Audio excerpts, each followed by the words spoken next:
Buenas tardes, compañeros. Buenas tardes, doctora.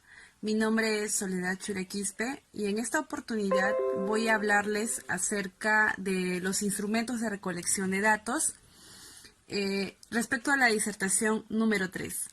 El presente trabajo está compuesto por las siguientes integrantes, que son Claudia Mendoza, Lilian Vázquez, Brigitte Jauregui, Nicole Cutipa, Marian Sotelo, Stephanie Ramos, Greta Presbítero, Shirley Cornejo, María Guaita. ¿Y quién les habla? Soledad Churequispe. Cabe destacar que los instrumentos de recolección de datos son muy importantes para la realización de nuestras tesis. Esos instrumentos de recolección de datos deben de prevalecer insignificantemente para poder realizar la tesis. Antes de comenzar a exponer los instrumentos de recolección de datos, voy a denotar dos conceptos básicos referentes a este tema, que es la técnica y el instrumento. La técnica en sí es un conjunto de reglas y procedimientos que permiten al investigador establecer una relación con el objeto o sujeto de la investigación. Por otro lado, tenemos el instrumento. Este es un mecanismo que usa el investigador para poder recolectar y registrar la información. Dentro de ello podemos poner algunas fuentes de información que en sí son relevantes respecto a este tema, que son y están divididas en sí en fuentes primarias y fuentes secundarias. Por un lado tenemos a las fuentes primarias. Estas se obtienen la información por un contacto directo con el sujeto de estudio, por medio ya sean de observación, cuestionario, entrevistas, entre otros, que nos servirán de gran ayuda. Y bueno, por otro lado tenemos a las fuentes secundarias. Estas en sí están referente a una información obtenida desde documentos, ya sea a una ficha académica, estadísticas, censo, encuestas nacionales que se pueden realizar. Cabe destacar que tanto las fuentes de información primaria y secundarias son realmente importantes para poder realizar una mejor tesis y servirán en sí de una gran ayuda. Bueno, voy a empezar con el primer instrumento de la recolección de datos, que es el análisis documental. En sí, este análisis documental viene a ser un conjunto de operaciones intelectuales que buscan describir y representar los documentos de forma unificada, sistemática, para poder en sí facilitar su recuperación. También este comprende el procesamiento analítico sintético, porque va a incluir en sí la descripción bibliográfica y general de la fuente, también como la clasificación, entre otros. El análisis documental en sí, al poder presentarse sistemáticamente, ya sean con documentos originales, facilita su recuperación y una consulta directa, y también la incorporación al proceso posterior de un análisis a la información que él requiere. Bueno, continuará. Les voy a hablar sobre la entrevista. Como podemos ver, la entrevista es una comunicación interpersonal que se da en dos sujetos, que viene a ser el investigador y el sujeto de estudio, a fin de poder obtener respuestas verbales a las interrogantes planteadas sobre el problema propuesto. La entrevista tiene diferentes ventajas, como podemos ver. Una de ellas es que es aplicable a toda persona, muy útil con analfabetos, niños o en aquellos con alguna limitación ya sea física o psicológica. Otra ventaja es que permite estudiar aspectos psicológicos o de otra índole donde se desee profundizar en el tema. También permite obtener información más completa. Otra ventaja que nos da la entrevista es permite captar mejor el fenómeno estudiado, ya que permite observar el lenguaje no verbal. Como última ventaja tenemos que a través de ella el investigador puede aclarar el propósito de estudio, ya sea especificando claramente la información que necesita, aclarando preguntas y permitiendo usar la triangulación. Mi nombre es Nicole Cutipa Quispe y siguiendo con la exposición les voy a hablar sobre el tipo de entrevista. Entrevista estructurada. Se elabora un formulario estandarizado, idénticas preguntas y en el mismo orden a todos los sujetos. Los sujetos eligen la respuesta de 2, 3 o pocas más alternativas. Los comentarios y explicaciones son los mismos para todos. Desventajas. La información puede ser muy superficial, limitada la posibilidad de profundizar en un aspecto determinado, difícil obtener información confidencial. Ventajas. Respuestas cortas y precisas. Información fácil de procesar. El entrevistador no requiere de gran entrenamiento. Información uniforme. Tenemos los tipos de entrevista, tenemos lo que es entrevista no estructurada. Nos dice que es flexible y abierta, pero hecha por objetivos de investigación. Las preguntas, su contenido, su orden, su formulación es controlado por lo que es el investigador, dependiendo a su vez de situaciones y características de los objetos de estudio. Ahora, ese entrevistado también cuenta con libertad para dar su respuesta. Se utiliza un instrumento de guía que contiene lo que es las orientaciones de los temas a tratar y a su vez es muy útil para estudios ya sean explorativos, descriptivos o cualitativos.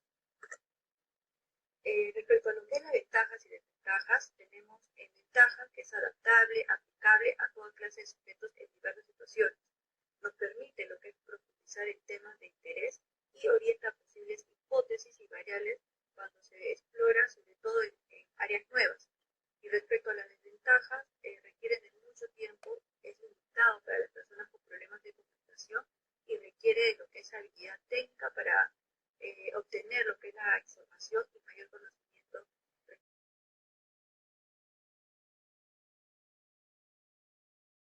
Respecto a la observación, vemos que son los hechos sobre los cuales se recabarán los datos. 3, tenemos las circunstancias de observación, que son las condiciones que rodean al hecho a observar. 4, medios de observación, que es sentidos e instrumentos estudiados para la observación. Y 5, que es el cuerpo de conocimientos, que vendría a ser el conjunto de saberes estructurados que permite que se añaden a él los resultados obtenidos de la observación. Según nuestro número de observadores, tenemos individual y colectiva. La individual es la que realiza una sola persona. Es obvio que el investigador se centra en lo que observa. La colectiva es una observación en equipo que puede realizarse de las siguientes maneras. Todos observan lo mismo o cada uno observa un aspecto diferente. Según el lugar donde se va a realizar, puede ser en el campo o laboratorio. Los hechos se captan tal y como se van presentando en el mismo sitio cuando es en el campo, donde usualmente se encuentran o viven los sujetos estudiados. Allí se observa cómo actúa el sujeto. En cambio, en el laboratorio tiene cierto carácter experimental y comprende la observación minuciosa y detallada de un fenómeno en un sitio especialmente previsto para hacer la observación. Pasos de la observación. Tenemos que determinar el objeto, situación, caso, etcétera, que se va a observar. Determinar los objetivos de la observación, para qué se va a observar. Determinar la forma con que se van a registrar los datos. Observar cuidadosa y críticamente. Registrar los datos observados. Analizar e interpretar los datos y elaborar conclusiones. Y elaborar el informe de observación, que puede omitirse si en la investigación se emplean también otras técnicas, en cuyo caso el informe incluye los resultados obtenidos en todo el proceso investigativo. Recursos para la observación. Algunos recursos para la observación son las fichas, recursos anecdóticos, grabaciones, escalas, listas de chequeo o datos, fotografías. Buenas noches. Mi nombre es María Huayta Chipana. El tema que voy a tratar es la observación. Dentro de la observación tenemos la observación participante y la observación no participante. La observación participante es cuando el investigador se involucra total o parcialmente con la actividad objeto de la investigación. Es decir, que la observación se hace desde el interior del grupo. Además, pueden intervenir las emociones del investigador. La observación no participante es cuando el investigador no se involucra la actividad objeto del estudio. Asimismo, los datos pueden ser más objetivos. Es decir, al no integrarse al grupo, los datos pueden no ser exactos. Y como conclusión, se llega a que todos los errores de la observación se pueden minimizar por medio de una buena definición operacional de las variables. Es decir, que aquí se presenta la operación de variables, que está comprendido la variable independiente, la variable dependiente, la definición conceptual. Además tenemos una definición operacional y por último tenemos a los indicadores. Buenas noches, mi nombre es Marian Fernanda Sotelo Castañón y voy a exponer el tema de formas de observación. Primero, tenemos a la observación simple, también llamada no estructurada, no regulada o no controlada. En este caso, el investigador utiliza lineamientos generales para observar y luego escoge lo que estima relevante a los efectos de la investigación propuesta. Fundamentalmente es usada para estudios exploratorios, por ejemplo, en las investigaciones indagatorias que buscan identificar patrones de conducta de consumidores de algún producto o hábitos de potenciales clientes de una marca de ropa específica, pueden ser ideales para aplicar la observación simple. Como segunda forma tenemos la observación sistemática, también llamada estructurada, regulada o controlada. Aquí, el investigador dispone de un instrumento estructurado y estandarizado para medir las variables en estudio de una manera uniforme. Se utiliza para probar hipótesis en que se especifique claramente qué se estudia. Se usan listas de cotejo, grabadoras, filmadoras, entre otros. Por ejemplo, tenemos estudios que busquen identificar la frecuencia de utilización de un producto específico o el número de jóvenes de cierta edad que escuchan un género musical determinado, pueden ser abordados a través de una observación científica sistemática. Bien, mi nombre es Claudia Mendoza Laime y hoy les voy a hablar sobre la encuesta. La encuesta consiste en obtener información de los sujetos en estudio proporcionados por ellos mismos sobre opiniones, conocimientos, actitudes y sugerencias. En cuanto al cuestionario, es un instrumento que está destinado a obtener respuestas sobre el problema de un estudio. Asimismo, las respuestas son formuladas por escrito y no se requiere de la presencia del investigador. Como también, este cuestionario puede enviarse a grupos o individuos, incluso por correo electrónico, a los destinatarios. Mi nombre es Lidia Lizeth Vázquez Torres y siguiendo con la exposición yo les voy a hablar sobre las ventajas y desventajas del cuestionario.